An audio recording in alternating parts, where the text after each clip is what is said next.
कहानी पानी पूरी वाला भूत। बाजार में राकेश की लोहे की दुकान है। आज शाम को ग्राहक ज्यादा आ जाने से उसे दुकान बंद करने में देर हो जाती है। दुकान बंद करके रमेश मोटरसाइकिल से अपने घर जाने लगता है। आज देर से दुकान बंद करने के कारण उसे भूख लग जाती है और मोटरसाइकिल चलाते हुए रमेश सोचता है,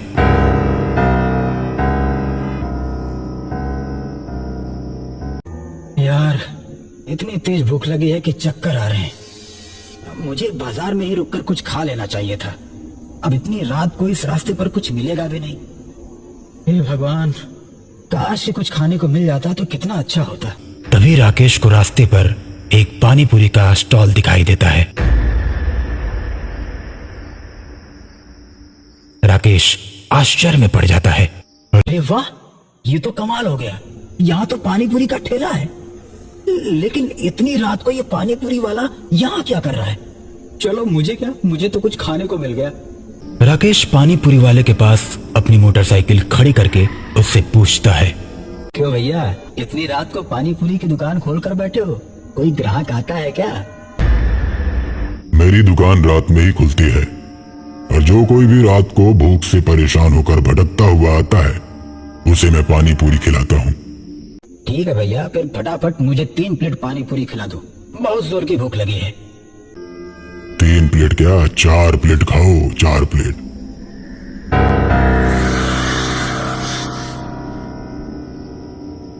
मैंने तो 3 प्लेट मांगा है, पर आप मुझे 4 प्लेट क्यों खिला रहे हैं? उसका पैसा कौन देगा? मैं तो नहीं दूंगा। उसका पैसा कोई नहीं लगेगा क्योंकि वो मेरी तरफ से मुफ्त में है। भैया फोकट में क्यों खिला रहे हो मुझे?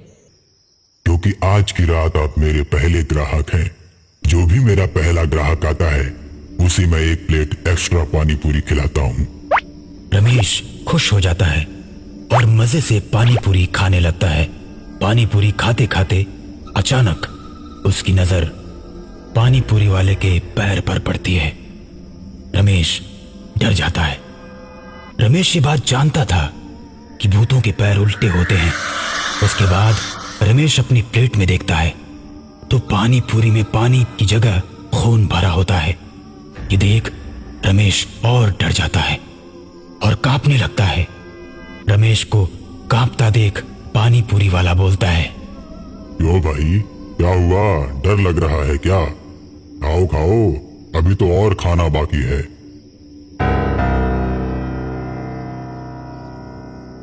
इतना बोलते ही उस आदमी का चेहरा बदलने लगता है। उसकी आंखें लाल और बड़ी हो जाती हैं। अब रमेश उसका चेहरा देख अपनी मोटरसाइकिल छोड़कर भागने लगता है। कहाँ जा रहे हो? अरे पानी पूरी तो खाते जाओ, अभी तो 1 प्लेट ही खाए हो। अब रमेश और तेज भागता है। तभी सामने से गांव के प्रधान अपनी जीप से आते हैं और रमेश को भागता देख अपनी जीप रोक देते हैं। रमेश प्रधान के सामने जाता है और प्रधान से बोलता है, प्रधान जी, मुझे बचा लीजिए मुझे।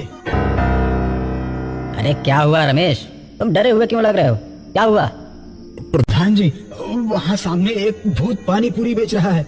मैं पानी पूरी खाने लगा, तभी उसका चेहरा एकदम से बदलने लगा और वो एकदम से भूत बन गया। और जब मैंने पानी पूरी को देखा तो वो मुझे खून वाली पानी पूरी खिला रहा था। अब मेरी मोटरसाइकिल भी वहीं पर है। रमेश, तुम भी कुछ भी बात करते हो। कोई भूत भूत नहीं होता। नहीं प्रधान जी, मेरा भरोसा कीजिए, मैं अपनी जान बचाकर भागा हूँ वहाँ से। तुम्हारी बात पर मुझे भरोसा नहीं हो रहा है, लेकिन चलो एक बार चलकर देख लेता हूँ।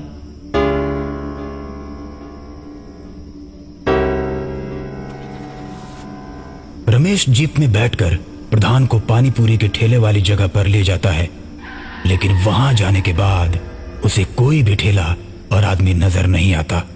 बस वहां उसकी मोटरसाइकिल खड़ी रहती है। मैंने क्या बोला था? कोई भूत भूत नहीं होता। तुम झूठ में डरे हुए हो। तुमने कोई नशा वशा किया है क्या? नहीं प्रधान जी, मैं तो कभी कोई नशा नहीं करता। मैं सच कह रहा हूँ, यहीं पर वो ठेला लगाकर पानी पूरी बेच रहा था। चलो कोई नहीं, तुम्हारे मन का वहम होगा, भूल जाओ। अपनी मोटरसाइकिल उठाओ और चलो।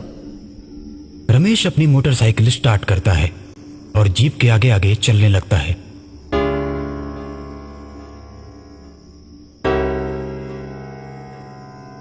कुछ दूर चलने के बाद रमेश को आगे कुछ दिखाई देता है। अचानक वो अपनी मोटरसाइकिल रोक देता है। रमेश को रुकता देख प्रधान भी अपनी जीप रोक देता है। अरे अब क्या हुआ, रुक क्यों गए? चलो। रमेश डरते हुए बोलता है। प्रधान जी, सामने से कोई आ रहा है। इतनी देर में वो पानी पूरी वाला रमेश के आगे आकर खड़ा हो जाता है और रमेश की गर्दन पकड़कर कहता है, मैंने तुझे कितनी बार कहा कि पानी पूरी खाकर जा, लेकिन तूने मेरी एक नहीं सुनी। और जो मेरी बात नहीं मानता मैं उसे जिंदा नहीं छोड़ता।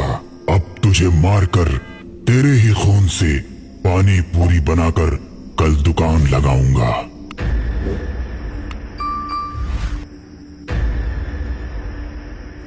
इतना कहकर भूत रमेश को मार देता है।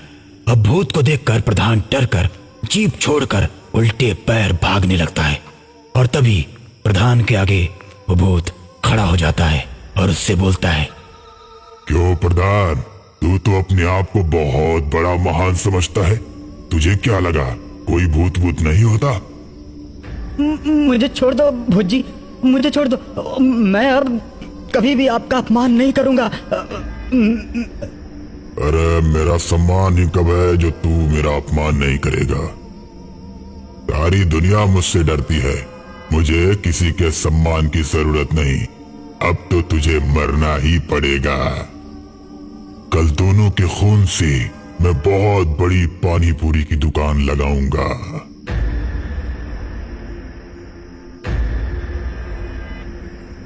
इतना कहकर भूत प्रधान को मार देता है और दोनों के खून से पानी पूरी